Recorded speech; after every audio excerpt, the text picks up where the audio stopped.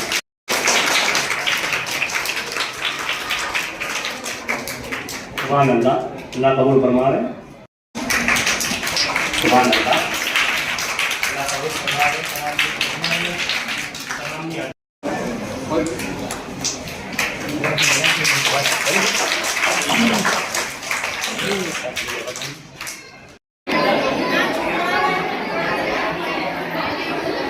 قال النبي صلى الله عليه وسلم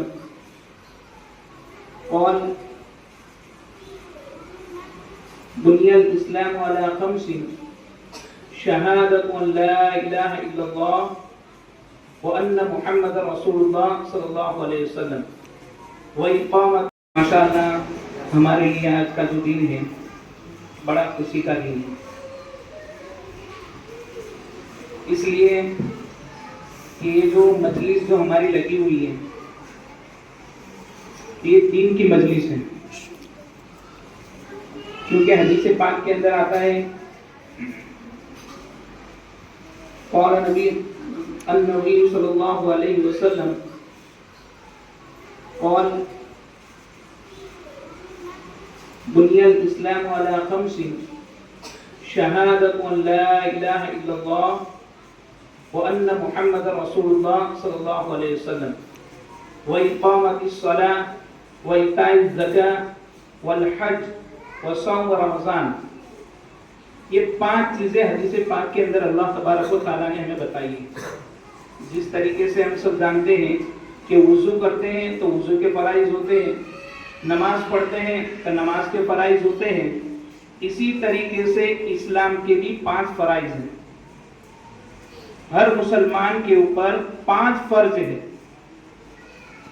اور ان میں سے 3 فرض تو ایسے ہیں کہ چاہے وہ مرد ہو یا عورت ہو، غریب ہو یا مالدار ہو، ہر ایک کے اوپر 3 فرض ہے. سب سے پہلے کہ اس بات کی گواہی دینا کہ اللہ کے سوا کوئی معبود نہیں اور حضرت محمد مصطفیٰ صلی اللہ علیہ وسلم اللہ کے بندے اور اس کے رسول ہیں. یہ سب سے پہلا فرض ہے ہم سب کے لیے.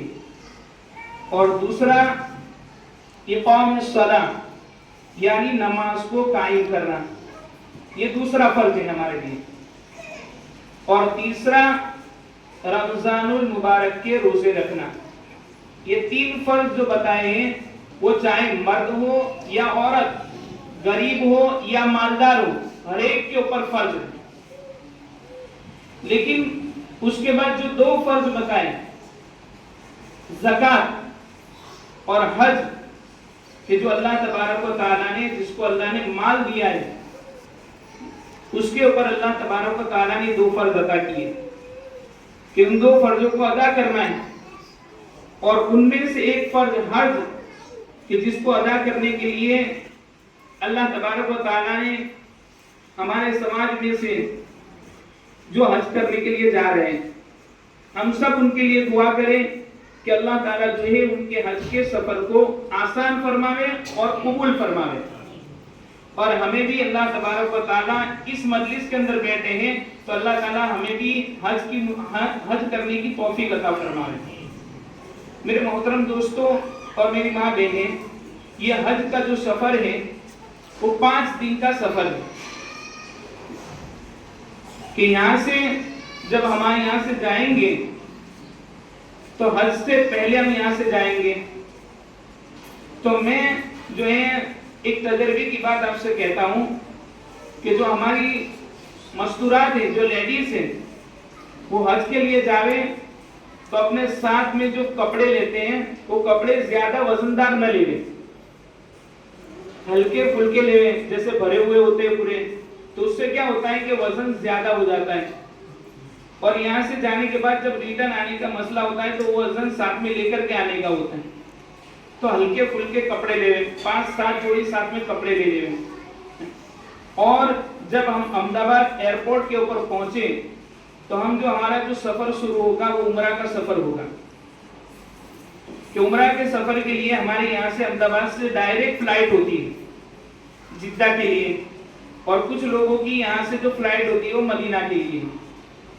اب یہاں احمد آباد ایئرپورٹ سے ہم جب روانہ ہوں گے تو ہم جو احرام پہنیں گے وہ عمرہ کی نیت سے پہنیں گے، اور احرام پہننے کے بعد احمد آباد ایئرپورٹ کے اوپر عبادت گاہ بھی ہے، غسل خانہ بھی ہے، وضو کرنے کا سارا انتظام کیا ہوا ہے اندر. وہاں جا کر کے احرام باندھیں گے. احرام باندھنے کے بعد جو ہے ہم نیت نہیں کریں گے، 2 رکعت نماز احرام کی پڑھ لیں گے، لیکن نیت نہیں کریں گے.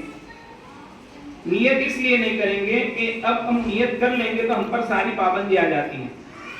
اب ہم پلین کے اندر بیٹھیں گے، دعا پڑھیں گے، دعا پڑھنے کے بعد جو ہے پلین چلے گا، اور ہمارا جو سفر رہتا ہے وہ 4-4.5 گھنٹے کا سفر ہے. اب